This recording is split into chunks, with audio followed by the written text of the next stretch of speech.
Hello cuties, आप सब लोगों का स्वागत है मूवीज़ पनघट में। आज हम बात करने वाले हैं she and her perfect husband के एपिसोड 3 की। एपिसोड की स्टार्टिंग होती है, यंग हुआ क्विंची से कहता है कि तुम एक बहुत बुरे इंसान हो। तुम एक ऐसे इंसान हो जो दूसरों के बारे में कभी नहीं सोचती, सिर्फ अपना ही फ़ायदा सोचती है और अपने गोल को अचीव करने के लिए दूसरे की फीलिंग्स की कद्र भी नहीं करती। और ऐसे इंसान के साथ मुझे कोई भी ताल्लुक़ नहीं रखना है। और उसकी बात सुन के क्विंची इतनी शॉक्ड हो जाती है कि ये मेरे बारे में क्या क्या बोल रहा है। उसको बहुत ज़्यादा गुस्सा आ रहा होता है। एक बार के लिए तो वो गेट भी खोल लेती है गाड़ी से बाहर जाने के लिए, बट बहुत तेज़ बारिश हो रही थी। फिर वो गेट बंद करती है और कहती है कि उसने कोई गलती नहीं की है, सिस्टम ही ऐसा है। वो हमेशा से कुछ अच्छा ही करना चाहती थी, बट उसको चांस ही नहीं मिल रहे थे, सिर्फ इस वजह से क्योंकि उसने शादी नहीं की थी। तो उसने एक लूप होल का फ़ायदा उठा लिया, तो क्या गलत किया। और फिर वो यांगवा से कह देती है कि मैंने तुम्हें ऐसे ही चूज़ नहीं कर लिया था अपना हस्बैंड बनने के लिए। मैंने तुम्हारा एक नेट पे पोस्ट देखा था और उसको देख के मुझे रियलाइज़ हुआ कि एक ऐसा ही इंसान मुझे चाहिए, और इसलिए मैंने तुम्हें चूज़ किया था। उन वर्ड्स को पढ़ के जो मुझे लगा था कि तुम ऐसे इंसान रहोगे, बट वो सब झूठ ही था ना, तुम वैसे तो बिल्कुल भी नहीं हो। और फिर वहाँ से चली जाती है। यांगवा का दोस्त उससे कहता है कि तुझे माफ़ी मांग लेनी चाहिए, बट यांगवा उसकी बात नहीं सुनता। तो वो उससे पूछता है कि तुझे इतने पैसों की ज़रूरत क्या है वैसे आखिर। यांगवा कहता है कि स्टॉक मार्केट का अकाउंट मेरी मॉम के नाम पे ही था और उन्होंने उसका पासवर्ड चेंज कर दिया। तो उसका दोस्त कहता है तो फिर से पासवर्ड बदल ले, बट वो कह देता है कि पासवर्ड के लिए मेरी मॉम का मोबाइल नंबर ही चाहिए था। और इस वजह से अब यांगवा के पास बिल्कुल भी पैसे नहीं बचे थे। इसलिए यांग हुआ काई लियांग से पैसे मांग रहा था, और काई लियांग उसको अपने सारे के सारे पैसे दे देता है और उससे कहता है कि एक बार ज़रा क्विंची से माफ़ी मांग लेना, उसको तूने कुछ ज़्यादा ही बोल दिया। फिर यांग हुआ क्विंची को फ़ोन करता है और उसको सॉरी बोल देता है। उससे कहता है कि मैंने आज कुछ ज़्यादा ही बोल दिया, हम कल मिलते हैं। जब दोनों मिलते हैं तब क्विंची को पता चलता है कि यांग हुआ अपनी मॉम से छुटकारा पाना चाह रहा है, इसलिए उसको एक फ़ेक गर्लफ्रेंड चाहिए। तो क्विंची उससे कह देती है कि वो उसकी फ़ेक गर्लफ्रेंड बनने के लिए तैयार है, बदले में यांग हुआ को उसका हस्बैंड बनना पड़ेगा 6 महीने तक। और फिर दोनों एक एग्रीमेंट पे पहुंच जाते हैं और साइन कर लेते हैं। क्विंची कहती है तुम्हें आज ही मेरा हस्बैंड बन के चलना होगा, रात को एक चैरिटी डिनर है उसमें हमें जाना है। यांगवा कहता है कि मैं चला जाऊंगा, बट उससे पहले तो मेरे घर चलना होगा, मेरी मॉम से मिलना होगा। तो क्विंची भी रेडी हो जाती है। फिर यांगवा और क्विंची यांगवा के घर पे जाते हैं, उसके पेरेंट्स से मिलते हैं। यांगवा बता देता है कि वो और क्विंची अभी 1 साल तक डेटिंग करेंगे, और अगर कोई प्रॉब्लम नहीं आई तो फिर वो 1 साल के बाद शादी कर लेंगे। और क्विंची एक बहुत अच्छी लड़की है, उसको कोई शादी नहीं चाहिए, उसको कोई डायमंड रिंग नहीं चाहिए, बट मैं उसका बॉयफ्रेंड हूँ तो मुझे उसकी फीलिंग समझनी चाहिए। इसलिए मैं सोच रहा हूँ कि घर के कागजों पे उसका नाम भी लिखवा दूँ। इसलिए अब से इस घर की ऑनर क्विंची होगी, और फिर एल्डर्स और बच्चे एक साथ नहीं रह सकते हैं, दोनों में काफ़ी ज़्यादा गैप होता है। इसलिए अब आप लोगों को इस घर से जाना होगा, क्योंकि अब इस घर की ऑनर क्विंची होगी। और मॉम, जो आपने मेरे पैसे रख रखे हैं ना, वो सब भी आप मुझे अब लौटा दीजिए, क्योंकि अब मुझे उन सब की ज़रूरत है। यांगवा की मॉम गुस्सा हो जाती हैं, वो यांगवा को लेके जाती हैं, उससे कहती हैं कि इस लड़की ने तेरे दिमाग में ऐसी बातें डाली है ना, इसको दूर भेज दे, हमें इसकी ज़रूरत नहीं है, और इतनी जल्दी शादी करने की भी क्या ज़रूरत आन पड़ी है, ऐसी ऐसी लड़कियों से दूर रहा कर। और उसकी बात सुन के यांगवा खुश हो जाता है। वो कहता है कि हाँ मॉम, आप क्या कहनी है कि मुझे लड़कियों से दूर रहना चाहिए, शादी ना करूँ मैं। और वो खुश हो जाता है। तो ये सब कुछ यांगवा सपना देख रहा था कि जब वो घर पे क्विंची को लेके जाएगा और ऐसी बातें करेगा तो उसकी मॉम क्या कहेंगी, और फिर उसकी सारी प्रॉब्लम सॉल्व हो जाएगी। पर जब यांगवा घर पे पहुंचता है तो वो देखता है कि उसका मॉम का एटीट्यूड तो बिल्कुल ही डिफरेंट है जैसा उसने सोचा था। वो अपनी मॉम को वही सारी बातें बताता है, बट उसकी मॉम बड़ी खुश थी कि मैं भी बेटा ऐसे ही सोच रही थी, और मैं बहुत ज़्यादा ओपन माइंडेड हूँ, तुझे किसी चीज़ की टेंशन लेने की ज़रूरत नहीं है, और तुम इसी घर में रह लेना, हम कोई दूसरा घर खरीद लेंगे और वहीं पे रह लिया करेंगे, हम तुम्हें डिस्टर्ब नहीं करेंगे। उसकी बात सुन के यांगवा सोचने लगता है कि मेरी मॉम को क्या हो गया, बट उसकी मॉम को पता था कि उसकी बेटा एक्टिंग कर रहा है, तो पहली सारी चाल समझ गई थी, इसलिए वो ऐसी एक्टिंग करने लगी थी। बट फिर क्विंची कह देती है कि जो अभी तक बोला वो सब कुछ यांगवा का आइडिया था, मेरा आइडिया तो ये है कि मेरी उम्र इतनी ज़्यादा हो गई है, मुझे तो जल्दी शादी करनी है, तो मैं सोच रही हूँ हम जल्दी से ही शादी कर लेते हैं, और फिर आपको ये घर छोड़ने की ज़रूरत नहीं है, क्योंकि मेरे पास अपना घर है, तो वहाँ पे ही यांगवा रह लिया करेगा, आप इसी घर में रह लिया करना। और फिर मेरी सैलरी इतनी है कि यांगवा काम करे या ना करे, दोनों का घर खर्चा आराम से चल जाएगा। बस मैं बाहर काम करने जाया करूँगी, तो यांगवा घर पे रह के घर के काम कर लिया करेगा, बस इतना ही है। और ये बात सुन के यांगवा की मॉम बड़ी परेशान हो जाती है, शॉक्ड हो जाती है कि क्या बात कर रही है, मेरे बेटे को घर जमाई बनाना चाहती है।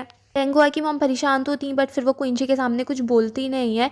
यांगवा बड़ा खुश था कि क्विंची ने कैसी उसकी मॉम को एक बार में ही उनकी बोलती बंद कर दी। फिर वो दोनों अपनी पूरी डिसाइड कर लेते हैं कि वो कैसे मिले थे, कहाँ पे उन्होंने क्या किया था। क्विंची यांगवा को बताती है कि तुम कनाडा में रहते हो और वहीं पे फाइनेंस में काम करते हो, और हम दोनों का एक 2.5 साल का बेटा भी है। फिर दिखाते हैं लीड आई क्विंची को फ़ोन करके कहती है कि तुम मिस लैन से बात करना छोड़ो, पहले ही डिसाइड हो चुका है ना कौन सा लॉयर जाने वाला है, तो अब तुम उन्हें परेशान मत करो, अब कुछ नहीं होगा।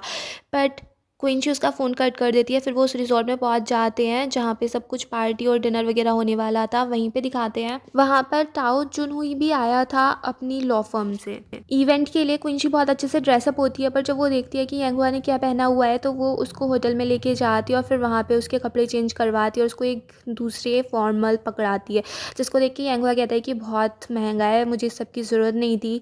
पार्टी में यांगहुआ क्विंची से कहता है कि अगर तुम्हें किसी को परसुएट करना है तो तुम्हें पिन टैंग फेंग को परसुएट करना पड़ेगा, इससे कुछ बात बन सकती है।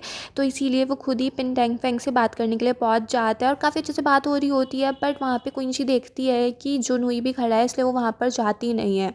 फिर यांगहुआ को पता चलता है कि जुनहुई क्विंची का एक्स बॉयफ्रेंड था और उन लोगों ने 7 साल तक डेटिंग भी की थी। बट जुनहुई की मॉम क्विंची को पसंद नहीं करती थी और फिर दोनों का ब्रेकअप हो गया और यहीं पे एपिसोड फिनिश हो गया था। Next episode 4। वॉशरूम में जुनहुई क्विंची को पकड़ लेता है और उससे पूछता है कि तुम यहाँ पर क्या कर रही हो, किसकी परमिशन से आई हो, अगर मुझे ढंग का आंसर नहीं मिला ना तुम्हें बाहर फेंकवा दूंगा मैं, और अब तुम कर क्या रही हो, ऐसी क्लाउन सी लग रही हो तुम। मैं तो तुम्हें बहुत ज़्यादा एम्बिशियस समझता था, मैंने सोचा था जब तुम मुझे नेक्स्ट टाइम मिलोगी तुमको ये ऐसे बहुत बड़ा नाम बन चुकी होगी, पर अगर तुम देखो तुम कहाँ हो, जितनी ज़्यादा तुम गिरोगी उतनी ज़्यादा मुझे खुशी मिलेगी। इतने में ही वहाँ पे यांगहुआ क्विंची को ढूंढते ढूंढते आ गया था। फिर क्विंची यांगहुआ के साथ चली जाती है। फिर दिखाते हैं क्वीन वेन्यू रैन मिमी से कह रहा होता है कि तुम्हें मुझसे माफ़ी मांग लेनी चाहिए, उस दिन होटल में सारी तुम्हारी ही गलती थी। और रैन मिमी उससे माफ़ी मांग भी लेती है, जिसको देख के क्वीन वेन्यू शॉक्ड हो जाता है कि इसने मुझसे माफ़ी मांग भी ली। फिर वो उससे कहता है कि उस लड़की को जो तुमने नौकरी से निकाल दिया उसको वापस नौकरी पे रख लो, वो काफ़ी हार्ड वर्किंग थी। जिसे सुन के रैन मिमी बहुत ज़्यादा गुस्सा हो जाती है और फिर वो क्वीन वेन्यू के लिए खाना भी नहीं बनाती। फिर दिखाते हैं दोनों अलग अलग सो रहे होते हैं और क्वीन वेन्यू कहता है कि ये जगह बहुत अच्छी है, उस बेडरूम से तो ज़्यादा ही अच्छी है। तभी उसके पास उसी लड़की का फ़ोन आ जाता है जिसको रैन मिमी ने निकाल दिया था और क्वीन वेन्यू उससे रूम में बात करने लगता है। फिर दिखाते हैं रैन मिमी सोचती है कि क्विंची ने उसको बताया था कि क्वीन वेन्यू की ईगो बहुत ज़्यादा है, तो उसके साथ कभी सॉफ्ट कभी हार्ड ऐसी ही बात करनी पड़ती है और तुम्हें भी थोड़ी सी ट्रिक्स यूज़ करनी पड़ेंगी। इसलिए अब रैन मिमी सोच रही थी कि वो अब थोड़ा उसको क्वीन वेन्यू को जाके मना ले, पर जब वो देखती है कि क्वीन वेन्यू तो उसी लड़की से बात कर रहा है और रैन मिमी को डिवोर्स देने की बात कर रहा है, तो रैन मिमी को बहुत ज़्यादा गुस्सा आ जाता है। फिर दोनों में फिर से फाइटिंग हो जाती है।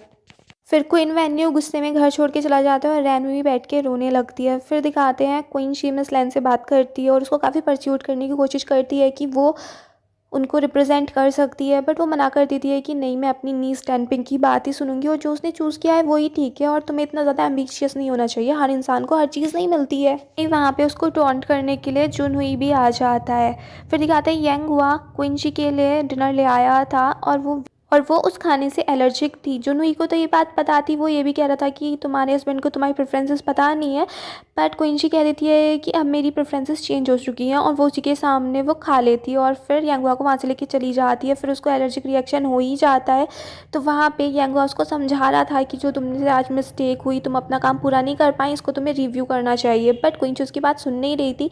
फिर यांगहुआ उसको समझाता है कि तुम्हें क्या क्या करना चाहिए था। फिर क्विंची यांगहुआ को दवाई लेने के लिए भेज देती है। जब यांगहुआ दवाई देखता है जो कार में रखी हुई थी तो वो एक्सपायर हो चुकी थी, इसलिए वो फार्मेसी से दवाई लेने जा ही रहा था कि जुनहुई यांगहुआ को देख लेता है और फिर वो उससे क्विंची के बारे में बात करने लगता है, उसके बारे में बात करने लगता है कि वो क्या करता है, क्या काम करता है, वो और क्विंची कैसे मिले। और वो यांगहुआ से कहता है कि भले से इंसान चेंज हो जाते हैं बट उनकी एलर्जिक रिएक्शन तो चेंज नहीं होते हैं ना। तुम्हें 2 साल हो गए हैं शादी करे हुए, अभी तक तुम्हें ये नहीं पता चला कि तुम्हारी वाइफ किस चीज़ से एलर्जिक है। यांगहुआ उसकी बात सुन के कहता है कि मुझे लगता है तुम मेरी वाइफ में अभी बहुत ज़्यादा इंटरेस्टेड हो, मुझे लगता है मेरी वाइफ ने ही तुम्हें डंप किया होगा, अब तो तुम्हें उसे के बारे में भूल जाना चाहिए। जब यांगहुआ रूम में आता है वो देखता है कि क्विंची तो सो चुकी है। फिर यांगहुआ भी सोने के चला जाता है, बट बेचारा सो ही नहीं पाता क्योंकि क्विंची इतनी तेज़ खर्राटे मार रही थी, तो बेचारा कार में आके सो जाता है। सुबह को जब क्विंची आती है सामान पैक करने के लिए, सामान जब वो कार में रख रही होती है, वो यांगहुआ से कहती है कि तुम्हें कार में सोने की ज़रूरत नहीं थी, अगर तुम खर्राटे भी मारते तो भी मेरी नींद डिस्टर्ब नहीं होती, क्योंकि मुझे तो कुछ पता ही नहीं चलता सोने के बाद। उसको लगा था कि यांगहुआ इसलिए कार में आके सोया होगा। फिर दिखाते हैं क्विंची सोचने लगती है कि जुनहुई यहाँ पे क्यों आया होगा, क्योंकि उसको तो ऐसे सोशलाइजिंग करना पसंद भी नहीं है। तो अभी क्विंची के पास रैन मिमी का फ़ोन आ जाता है और वो उसको बताती है कि तुम सेफली यहाँ पे आ जाओ, कोई प्रॉब्लम नहीं है, अगर तुम 1 घंटा लेट भी हो जाओ बस 1 घंटे बाद आके अपने भाई की लाश ले जाना। क्विंची भी कह देती है ठीक है और फिर वो गाड़ी तेज़ चलाती है वहाँ तक पहुँचने के लिए, और गाड़ी इतनी तेज़ चलती है कि यांगहुआ की तबीयत से ख़राब हो जाती है। यांगवा वहीं अपने घर के पास उतर जाता है और क्विंशी फिर आगे चली जाती है। रैन मिमी उस बार में पहुंचती है, वो देखती है कि क्वीन वेन्यू पूरा नशे में धुत पड़ा है और उसके आसपास लड़कियां पड़ी हैं। फिर वो उसका फोटो वोटो खींच लेती है और जब क्विंशी वहाँ पे आती है और फिर क्विंशी उस बार मैनेजर को धमकाने लगती है कि तुमने जितने बुरे बुरे काम किए हैं ना, सब कुछ मैं पुलिस को बता दूंगी, तुम पे केस कर दूंगी। तो बार मैनेजर कह देता है कि अब से क्वीन वेन्यू को वो इस बार में कभी नहीं आने देगा। फिर दिखाता है रैन मिमी और क्विंशी लंच करते हैं और रैन मिमी उसको डांट रही होती है कि तू बस खाने पे ही लगी रहेगी, देख मेरी लाइफ का क्या चल रहा है, तेरा भाई कितना ज़्यादा पागल है, ऐसे ही इन फ्रेंड्स के पीछे पड़ा रहता है। क्विंसी उसको समझाती है कि तुझे पता है ना मेरा भाई कैसा है, तो फिर तो उसके पीछे ऐसे गुस्से से बात क्यों करती है, उसको प्यार से बात किया अगर, उसके पास थोड़ा काइंड रहा कर, इसीलिए तो वो तुझसे भाग जाता है जब तू उस पर गुस्सा दिखाती है। तो हमें हमेशा वो रूल याद रखना चाहिए, जो तुम्हारे सामने है, जो चीज़ इंपॉर्टेंट है बस उस 20% पे ध्यान दो, 80% जो इम्पॉर्टेंट नहीं है उसको बिल्कुल भुला दो। और फिर यहीं पे ये एपिसोड फिनिश हो जाता है। अगर आपको ये पसंद आया हो तो प्लीज़ मेरे चैनल को सब्सक्राइब करें, लाइक करें, शेयर करें, कमेंट्स करें and bye bye till next video.